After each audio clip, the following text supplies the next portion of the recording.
आपण आपलं चौथं प्रकरण बघतोय, व्यवसाय सेवा. बघा, या प्रकरणाच्या मागील भागामध्ये आपण बघितलं की व्यवसाय सेवा म्हणजे काय किंवा व्यवसाय सेवांची वैशिष्ट्ये.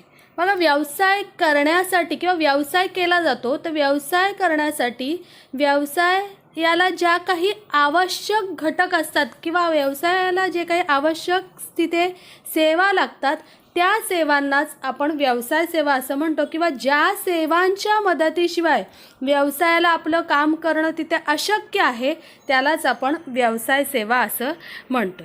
बघा, या भागामध्ये आपण त्यातीलच एक व्यवसाय सेवा पाहणार आहोत. त्यासाठी मी तुमचे स्वागत करते. बघा, पहिली सेवा आपण पाहणार आहोत बँकिंग सेवा किंवा बँकिंग. आता बँक म्हणजे काय, तर बँक हा शब्द बँको या फ्रेंच शब्दापासून आला आहे, ज्याचा अर्थ खंडपीठ आहे. बघा, पूर्वीच्या काळात काय करायचे तर सावकार कर्ज द्यायचे आणि कर्ज देण्यासाठी ते काय करायचे, चलनी ज्या काही नोटा असतात त्या नोटांचा ढीग करून ठेवायचे किंवा त्या एका विशिष्ट बेंचमध्ये ठेवायचे. म्हणूनच त्याला तिथे बँक असं म्हटलेलं आहे किंवा बँको असं म्हटलेलं आहे. बघा, बँक जी आहे त्याची भारतीय बँकिंग नियमन कायदा 1949 नुसार बँकिंग कंपनी म्हणजे कोणतीही कंपनी जी भारतातील बँकिंगच्या व्यवसायाचा व्यवहार करते. म्हणजेच काय, अशी कोणतीही कंपनी जी बँकिंगचा व्यवहार करते. मग बँकिंगची व्याख्या काय, तर कर्ज देणे आणि गुंतवणुकीच्या उद्देशाने स्वीकारणे.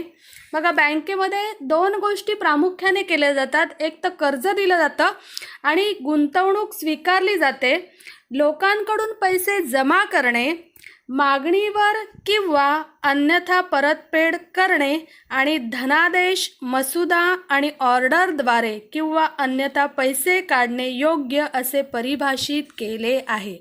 म्हणजे थोडक्यात सांगायचं तर काय, तर बँक काय करते, लोकांकडनं पैसे घेते, लोकांकडनं गुंतवणूक घेते. काही ज्या लोकांना तिथे कर्जाची आवश्यकता आहे अशा लोकांना कर्ज स्वरूपात तिथे ती देते आणि त्याचबरोबर ज्या लोकांनी तिथे गुंतवणूक केली आहे, आपले पैसे ठेवलेले आहेत, त्या लोकांना धनादेशाच्या साहाय्याने किंवा धनादेश किंवा ऑर्डरद्वारे काय करते, पैसे परत करण्याचं काम करते. म्हणजेच बँक पैसे लोकांकडनं घेते आणि त्याचबरोबर ज्या लोकांना आपले पैसे ठेवायचे आहेत त्यांचे ठेव स्वरूपात ठेवते आणि त्याचबरोबर ज्या व्यक्तींना कर्जाची आवश्यकता आहे त्या व्यक्तींना तिथे काय करते, देण्याचं काम बँक करत असते. बघा, या बँकेचे प्रकार आहेत. तर इथे दाखवलेले जे आहेत सर्व प्रकार स्लाईडमध्ये, ते सर्व प्रकार आपल्याला इथे बघायचे आहेत. बघा, पहिला प्रकार आहे मध्यवर्ती बँक, सर्वात महत्त्वाचा प्रकार. बघा, देशाच्या बँकिंग सेवेत मध्यवर्ती बँक सर्वोच्च बँक म्हणून कार्य करते. म्हणजेच काय, तर देशात ज्या काही बँका चालतात त्या बँकांवर नियंत्रण ठेवण्याचं ही सर्वोच्च बँक काम करत असते, किंवा देशात ज्या काही बँका चालतात किंवा बँकांचा व्यवसाय चालतो त्या सर्व बँकांचं कार्य नियंत्रित करण्याचं काम ही देशाची मध्यवर्ती बँक करते. किंवा या मध्यवर्ती बँकेच्या सूचनेनुसारच काय होत असतं, तर आपल्या देशातल्या ज्या काही बँका आहेत त्या बँका तिथे आपलं कामकाज करत असतात. बघा, प्रत्येक देशाची स्वतःची मध्यवर्ती अशी बँक असते. प्रत्येक देशामध्ये ती बँक असतेच, कारण त्या बँकेच्या अंतर्गतच किंवा त्या बँकेच्या नियमावलीनुसारच काय करत असतात, तर देशातल्या ज्या काही इतर बँका आहेत त्या इतर बँका आपलं काम करत असतात. बघा, तशी भारतात reserve bank of India RBI, reserve bank of India ही मध्यवर्ती बँक आहे. बघा, भारतीय रिझर्व्ह बँक अधिनियम 1944 अंतर्गत रिझर्व्ह बँकेची स्थापना ही 1945 मध्ये झाली. बघा, RBI ही जी आहे बँक, ही रिझर्व्ह बँक ऑफ इंडिया, ही देशातील आपल्या ज्या काही बँका चालतात त्या सर्व बँकांवर नियंत्रण ठेवते, त्या बँकांना नियमावली देते किंवा त्या बँकांचं कामकाज जे आहे त्या रिझर्व्ह बँकेच्या नियमावलीनुसारच चालतं. बघा, ही बँक कोणती कामं करते, तर पहिलं आहे देशासाठी आर्थिक धोरण ठरवणे. बघा, देशामध्ये जे काही आर्थिक धोरण आहे ते आर्थिक धोरण ठरवण्याचं महत्त्वाचं काम ही आपली भारतीय रिझर्व्ह बँक करत असते. त्याचबरोबर दुसरं काम करते, चलनी नोटा जारी करते किंवा छापते.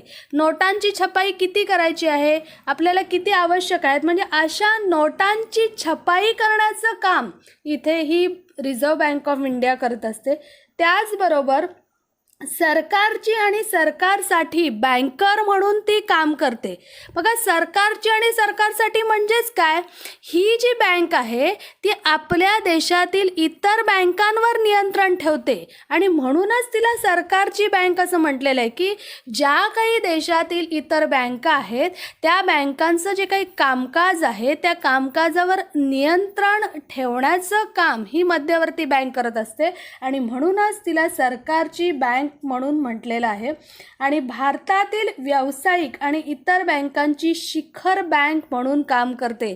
बघा, शिखर म्हणजे सर्वोच्च बँक, म्हणजे भारतात ज्या काही व्यावसायिक बँका आहेत, ज्या काही इतर बँका आहेत, त्या सर्व बँकांची शिखर म्हणजे सर्वोच्च बँक म्हणून ती कार्य करते. सर्व बँकांना तिथे नियंत्रित करते. सर्व बँका ज्या आहेत या मध्यवर्ती बँकेच्या अंडर किंवा मध्यवर्ती बँकेच्या नियमावलीनुसारच काय करत असतात, तर आपलं कामकाज करत असतात. अशी देशातली सर्वात महत्त्वाची बँक आहे मध्यवर्ती बँक. बघा, त्यानंतर दुसरा प्रकार आहे व्यावसायिक बँक. आता व्यावसायिक बँक म्हणजे काय, तर बघा, आपल्या देशाच्या आर्थिक आणि सामाजिक विकासामध्ये या व्यावसायिक बँका फार महत्त्वाची भूमिका बजावतात. बघा, ही व्यावसायिक बँका करतात काय, तर त्यांचं प्राथमिक कार्य आहे ठेवी स्वीकारणे आणि कर्ज देणे. लोकांकडनं ज्या काही लोकांना ठेवी स्वीकारायच्या त्या आहेत त्या ठेवी स्वीकारण्याचं काम आणि त्याचबरोबर ज्या लोकांना तिथे गरज आहे, आवश्यकता आहे, अशा लोकांना कर्ज देण्याचं काम या व्यावसायिक बँका करतात. आणि त्याचबरोबर दुय्यम कार्य काय करतात, तर प्रतिनिधी म्हणून कार्य करतात, तिथे उपयोगिता म्हणून कार्य करतात. म्हणजे भारतामध्ये या ज्या काही व्यावसायिक बँका आहेत या व्यावसायिक बँका तिथे व्यापाऱ्यांसाठी फार महत्त्वाच्या ठरतात आणि व्यापाऱ्यांसाठी जे काही आवश्यक कामकाज आहे म्हणजे कर्ज देणं आणि ठेवी स्वीकारणं हे महत्त्वाचं काम करण्याचं कामकाज हे व्यावसायिक बँका करत असतात. बघा, या व्यावसायिक बँकात सुद्धा तिथे प्रकार आहेत. पहिली आहे सार्वजनिक क्षेत्रातील बँका. आता सार्वजनिक क्षेत्रातील बँका म्हणजे काय, तर ज्या बँकांच्या मालकी हक्कात किंवा भाग भांडवलात सरकारचा जास्तीत जास्त हिस्सा असतो अशा बँकांना तिथे सार्वजनिक क्षेत्रातील बँका असं म्हणतात. म्हणजे ज्या बँकांचे जे काही भाग भांडवल आहेत ते भाग भांडवल जास्तीत जास्त सरकारच्या ताब्यात असते. म्हणजे त्या भाग भांडवलामध्ये सरकारचा जास्तीत जास्त हिस्सा असतो आणि अशा बँका ह्या सरकारच्या नियमावलीनुसारच चालत असतात. म्हणूनच त्यांना सार्वजनिक क्षेत्रातल्या बँका असं म्हटलेलं आहे. आणि या सार्वजनिक क्षेत्रातल्या ज्या काही बँका आहेत त्या बँका इथे व्यावसायिक बँकांच्या अंडर काम करत असतात. मग याचं उदाहरणच घ्यायचं झालं तर bank of India, state bank. बघा, ह्या ज्या बँका आहेत या बँकांचे जे काही भाग भांडवल आहेत या भाग भांडवलामध्ये सरकारचा जास्त हिस्सा आहे आणि म्हणूनच याला काय म्हटलेलं आहे तर सार्वजनिक क्षेत्रातील बँका असं म्हटलेलं आहे. त्यानंतर आहे खाजगी क्षेत्रातील बँका. आता खाजगी क्षेत्रातील बँका म्हणजे काय, तर ज्या बँकांच्या भाग भांडवलामध्ये खाजगी क्षेत्रातील व्यक्तींचा जास्त हिस्सा असतो किंवा खाजगी क्षेत्रातील व्यक्तींच्या त्या मालकीच्या असतात अशा बँकांना खाजगी क्षेत्रातील बँका असं म्हणतात. जिथे जे काही खाजगी व्यक्ती आहेत त्या खाजगी व्यक्तींनी त्यांचे जास्तीत जास्त जे आहेत ते विकत घेतलेले असतात. म्हणूनच या बँकांना खाजगी क्षेत्रातील बँका असं म्हणतात. या बँका तिथे सार्वजनिक क्षेत्रातील म्हणजे सरकारप्रमाणे नसतं किंवा सरकारने यांचं जास्तीत जास्त भाग भांडवल आहे ते घेतलेलं नसतं. तर या बँकांचं जे काही भाग भांडवल आहे ते खाजगी क्षेत्रातील व्यक्तींनी घेतलेलं असतं. बघा, उदाहरणच घ्यायचं झालं तर ॲक्सिस बँक आहे, त्याच्यानंतर HDFC बँक आहे. या ज्या बँका आहेत या खाजगी क्षेत्रातील बँका आहेत. इथे या पूर्णपणे खाजगी व्यक्तींच्या मालकीच्या त्या असतात.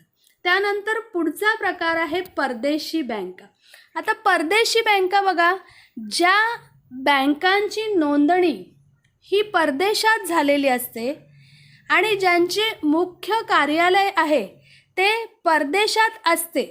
बघा, त्यांची नोंदणी कुठे झालेली आहे? परदेशात झालेली आहे. त्यांचं मुख्य कार्यालय कुठे आहे? परदेशात आहे. आणि त्यांच्या शाखा या आपल्या देशात असतात. अशा बँकांना परदेशी बँका असं म्हणतात. म्हणजे या ज्या बँका आहेत, या बँकांची स्थापना परदेशात झालेली असते, त्यांचं मुख्य कार्यालय परदेशात असतं आणि त्या बँका आपल्या देशामध्ये त्यांच्या शाखा उघडतात आणि त्यांच्या शाखा आपल्या देशामध्ये असतात. अशा बँकांना परदेशी बँका असं म्हणतात. जसे की HSBC bank, city bank, standard chartered bank. बघा, या ज्या बँका आहेत या परदेशी बँका आहेत. म्हणजे त्यांचं मुख्य कार्यालय परदेशात आहे, त्यांची स्थापना परदेशात झालेली आहे, पण त्या आपल्या इथे त्यांच्या शाखा आहेत. त्यानंतर पुढचा प्रकार आहे तिसरा, सहकारी बँक. बघा, भारतीय सहकारी बँका ज्या आहेत त्या आपल्या ज्या काही सहकारी संस्था आहेत त्या सहकारी संस्थांच्या अंतर्गत त्यांची काय झालेली असते? नोंदणी झालेली असते आणि बँकिंग नियमन कायद्याअंतर्गत त्या नियमित आहेत. म्हणजे त्या आपलं कामकाज करतात. म्हणजे ह्या ज्या सहकारी बँका असतात या सहकारी बँकांची जी काही नोंदणी आहे ती जो काही सहकारी संस्था कायदा आहे त्या अंतर्गत झालेल्या असतात आणि सहकारी संस्थेअंतर्गत झालेल्या आहेत आणि त्याचबरोबर त्यांचं जे काही नियमन आहे ते बँकिंग नियमन कायद्याअंतर्गत आपले जे काही कामकाज आहे ते कामकाज तिथे करताना दिसतं. बघा, या सहकारी ज्या बँका आहेत त्या ग्रामीण भागात, निमशहरी भागात या लोकप्रिय आहेत. का?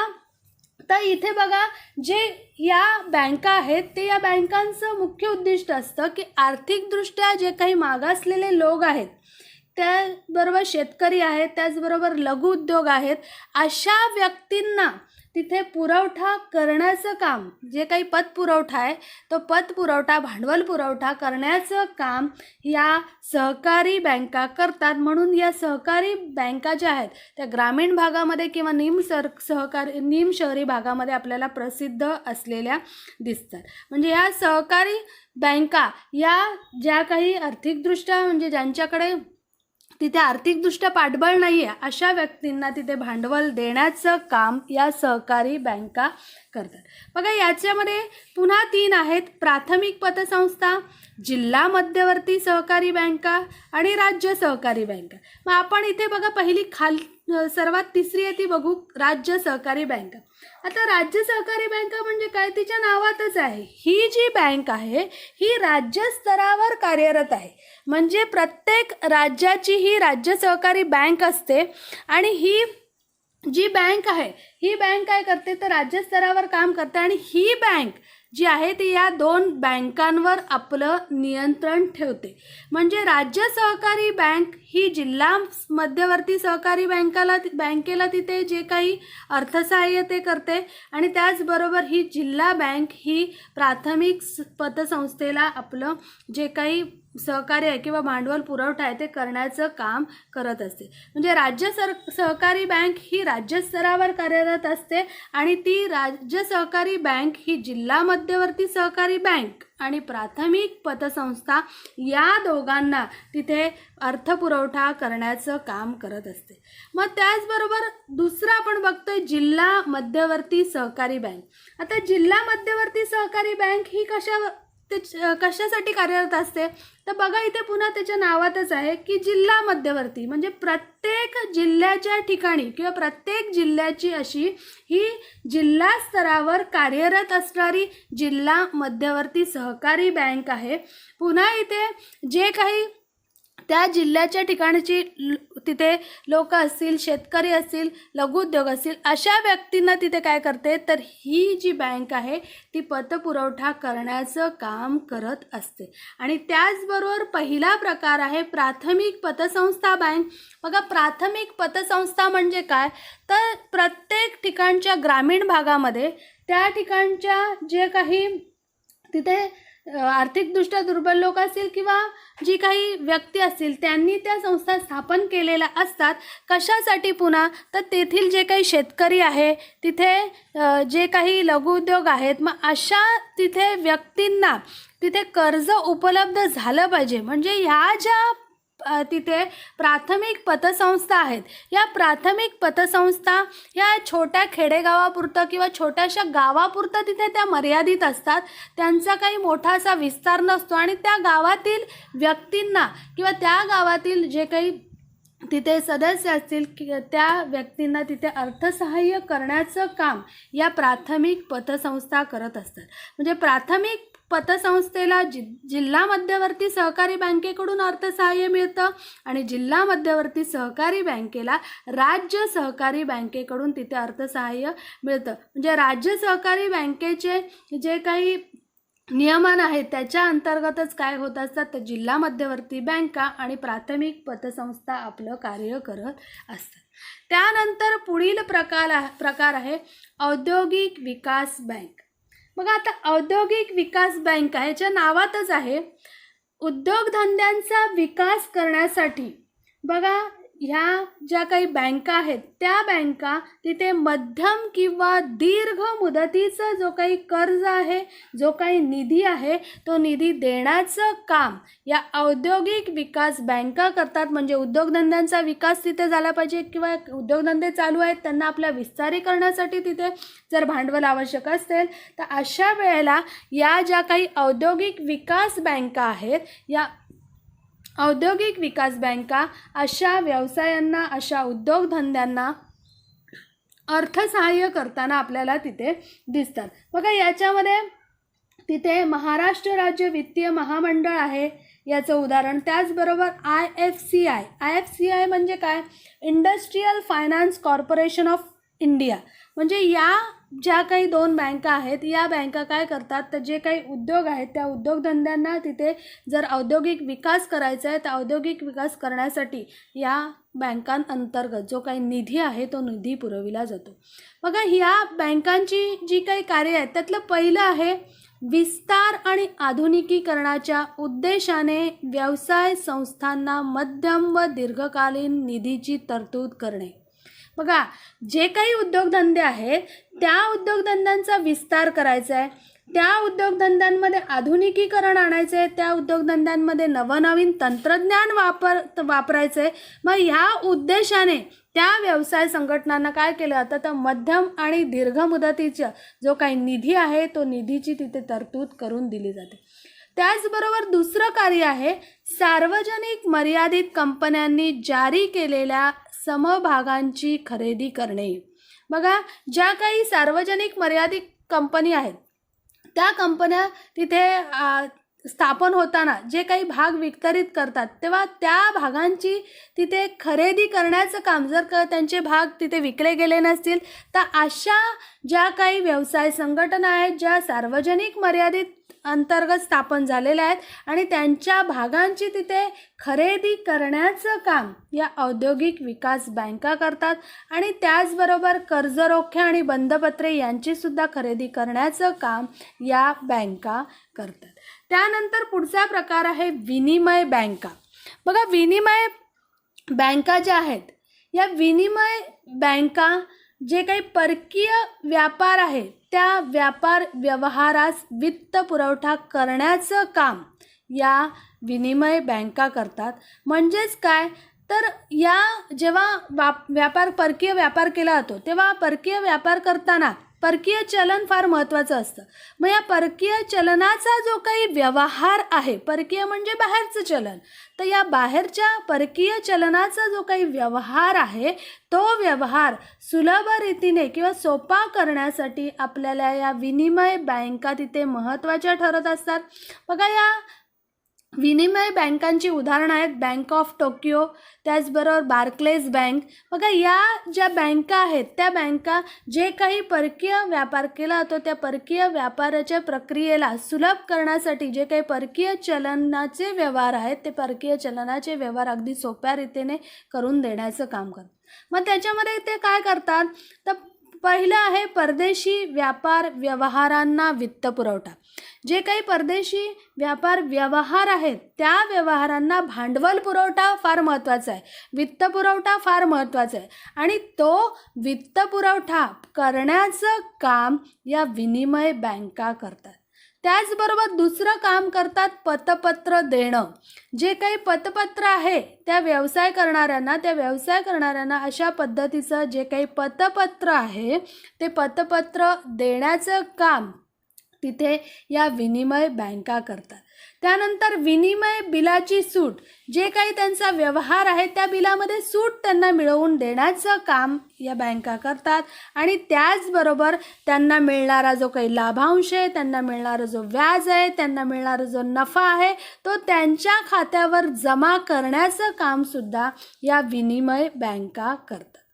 त्यानंतर पुढचा प्रकार आहे प्रादेशिक ग्रामीण बँक. बघा, प्रादेशिक ग्रामीण बँका ज्या आहेत त्यांची स्थापना 1975 झाली. बघा, या बँका मोठ्या सार्वजनिक क्षेत्रातील बँकांद्वारे प्रायोजित केल्या आहेत.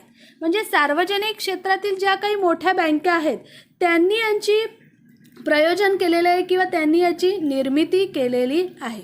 बघा, प्रादेशिक ग्रामीण बँकांच्या भांडवलामध्ये केंद्र सरकारचं भांडवल जे आहे ते 50% असतं, राज्य सरकारचं जे काही भांडवल आहे ते 15% असतं, आणि जी काही प्रायोजित बँक आहे त्या प्रायोजित बँकांचं 35% भांडवल, म्हणजे त्यांचं जे काही भांडवल आहे किंवा त्यांचं जे काही योगदान आहे ते 35% असताना आपल्याला दिसतं. म्हणजे या बँकांच्या 100% भागामध्ये 50% भाग केंद्र सरकारचे, 15% भाग राज्य सरकारचे आणि 35% भाग हे ती जी बँक आहे त्या बँकांनी ज्यांनी ही प्रायोजित केलेली आहे त्या बँकांचे 35% भाग असतात. बघा, प्रादेशिक ग्रामीण बँका ज्या आहेत त्या करतात काय, तर या प्रामुख्याने ग्रामीण आणि निमशहरी भागातील ठेवी काय करतात, एकत्र आणतात. म्हणजे जे काही ग्रामीण भागातील व्यक्ती आहेत, निमशहरी भागातील व्यक्ती आहेत, यांना ज्या काही ठेवी ठेवायच्या त्या त्यांच्या ठेवी एकत्र आणतात आणि मुख्यतः लहान किंवा अल्पभूधारक शेतकरी असेल, ज्या शेतकऱ्यांकडे कमी जमीन आहे किंवा जे लहान शेतकरी आहेत, शेतमजूर आहेत किंवा ग्रामीण भागामध्ये काम करणारे कारागीर आहेत, अशा व्यक्तींना कर्ज देण्याचं काम या प्रादेशिक ग्रामीण बँका करतात. म्हणजे त्या भागातील जे काही लहान शेतकरी असतील, अल्पभूधारक शेतकरी असतील, शेतमजूर असतील किंवा त्या ग्रामीण भागामध्ये काम करणारे कारागीर असतील, त्या व्यक्तींना कर्ज देण्याचं काम या प्रादेशिक ग्रामीण बँका करतात. त्यानंतर पुढचा प्रकार आहे बचत बँका. बघा, बचत बँका ज्या आहेत त्यांचं नावातच आहे, बघा त्यांचं मुख्य उद्दिष्टच आहे की ग्रामीण भागातील लोकांना तिथे बचतीचं प्रोत्साहन देणं किंवा त्यांना बचत करण्यासाठी प्रोत्साहित करणं. अशा ज्या काही बँका असतात त्या बचतीच्या उद्देशाने स्थापन झालेल्या असतात. ग्रामीण भागातील लोकांना बचतीची सवय लागावी किंवा ग्रामीण भागातील लोकांनी बचत तिथे करावी, त्यांना त्यासाठी प्रोत्साहन देण्याचं काम या बँका करतात. बघा, याचं उदाहरण आहे टपाल बचत बँक किंवा कोणतीही व्यावसायिक बँक असेल किंवा कोणतीही सहकारी बँक तिथे असू शकते की जी बचतीची सवय लागावी म्हणून किंवा ज्या काही ग्रामीण भागातील व्यक्ती असतील त्या व्यक्तींना बचतीसाठी प्रोत्साहन देण्याचं काम करतात. त्यानंतर पुढची बँक आहे गुंतवणूक बँक. आता बघा, या ज्या बँका आहेत या बँका काय करतात, तर या बँका एक आर्थिक सल्लागार म्हणून तिथे काम करतात, सल्ला देण्याचं काम करतात, आर्थिक नियोजन त्या तिथे व्यवसाय संघटनांचं करण्यासाठी त्या मदत करत असतात. म्हणजे या बँका ज्या आहेत त्या ग्राहकांमध्ये, बघा या बँकांचा ग्राहक कोण असतो, तर सामान्यतः तिथे या बँकांचे जे ग्राहक आहेत ते व्यवसाय संघटना असतात किंवा सहकारी संस्था असतात. मग या बँका काय करतात, तर जे काही बाजारपेठेमध्ये संशोधन आहे ते संशोधन करण्याचं काम करतात आणि संशोधन करून तिथे ज्या काही गुंतवणूक करायची आहे ते गुंतवणुकीच्या निर्णयाबद्दल या व्यवसाय संस्थांना किंवा सहकारी संस्थांना सल्ला देण्याचं काम या गुंतवणूक बँका करतात. म्हणजे त्यांच्या नावातच आहे, गुंतवणूक करण्यासाठी व्यावसायिक ज्या संस्था आहेत किंवा ज्या काही सहकारी संस्था आहेत त्यांना गुंतवणूक करण्यासाठी जो काही सल्ला आवश्यक आहे तो आवश्यक असणारा सल्ला देण्याचं काम या गुंतवणूक बँका करतात. मग तिथे त्या ज्या काही ती अधिग्रहण असेल किंवा विलिनीकरण असेल, दोन संघटनांचं विलिनीकरण असेल किंवा कोणती व्यवसाय संघटना कोणती व्यवसाय संघटनेला घेत असेल, अधिग्रहण करत असेल तर याची सगळी माहिती देतात, सुविधा देतात आणि जे काही गुंतवणुकीबद्दल मार्गदर्शन आहे ते मार्गदर्शन करण्याचं काम या बँका करत असतात. बघा, या ज्या बँका आहेत या बँका सामान्य लोकांशी थेट व्यवहार करत नाही, कारण यांचा संबंध सामान्य लोकांशी येत नाही. यांचा संबंध जो आहे तो फक्त व्यवसाय संस्था किंवा सहकारी संस्था यांच्याशीच येतो आणि यांच्याशीच त्यांचा व्यवहार होतो. सर्वसामान्य लोकांशी यांचा व्यवहार होत नाही. बघा, यानंतर पुढील प्रकार आहे विशिष्ट बँका. बघा, या ज्या बँका असतात त्या विशिष्ट क्षेत्रात जे काही व्यवसाय असतात त्या व्यवसायांना सहकार्य करण्यासाठी किंवा त्यांना संपूर्ण समर्थन करण्यासाठी किंवा त्यांच्या ज्या काही आवश्यकता आहेत त्या पूर्ण करण्यासाठी या बँकांची तिथे निर्मिती झालेली असते. बघा, त्यातली पहिली आहे निर्यात आणि आयात बँक. बघा, ही जी काही निर्यात आणि आयात बँक आहे ही जे काही निर्यातदार आणि आयातदार असतात या लोकांना किंवा या निर्यातदार आणि आयातदारांना आर्थिक सहाय्य किंवा आर्थिक मदत करण्यासाठी या बँकांची निर्मिती झाली असते. बघा, जेणेकरून आंतरराष्ट्रीय व्यापाराला चालना मिळाली पाहिजे, आंतरराष्ट्रीय व्यापार तिथे सुरू राहिला पाहिजे, त्यासाठी या ज्या काही आयात आणि निर्यात बँका आहेत ते आयातदारांना आणि निर्यातदारांना सहकार्य करताना आपल्याला दिसतात. बघा, जे काही वस्तू आणि सेवांची निर्मिती केली जाते आणि त्या वस्तू तिथे निर्यात केल्या जातात आणि त्यासाठी पूर्णपणे सहकार्य देण्याचं काम, त्याचबरोबर आयात व्यापार करण्यासाठी पूर्णपणे सहकार्य देण्याचं काम, त्यांच्या कामकाजाचं नियोजन करण्याचं काम या आयात आणि निर्यात बँका तिथे आपल्याला करताना दिसतात.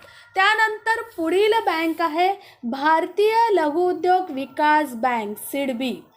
बघा, ही जी बँक आहे या बँकेची जी काही स्थापना आहे ती 2 एप्रिल 1990 रोजी भारतीय संसदेच्या नियमान्वये तिथे स्थापन झाली.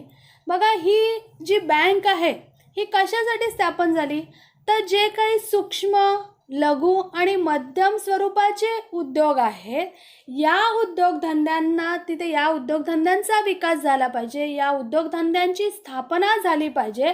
यासाठी या उद्योगधंद्यांना म्हणजे सूक्ष्म, लघु आणि मध्यम क्षेत्रातील जे काही उद्योगधंदे आहेत या उद्योगधंद्यांना जो काही लागणारा अर्थपुरवठा आहे, वित्त पुरवठा आहे, त्या उद्योगधंद्यांच्या क्षेत्रातल्या ज्या काही जाहिराती आहेत आणि त्याचबरोबर या उद्योगधंद्यांचा जो काही विकास आहे तो विकास करण्यासाठी ही जी काही सिडबी आहे म्हणजेच भारतीय लघु उद्योग विकास बँक जी आहे ती विकास बँक त्यांना सहकार्य करताना दिसते.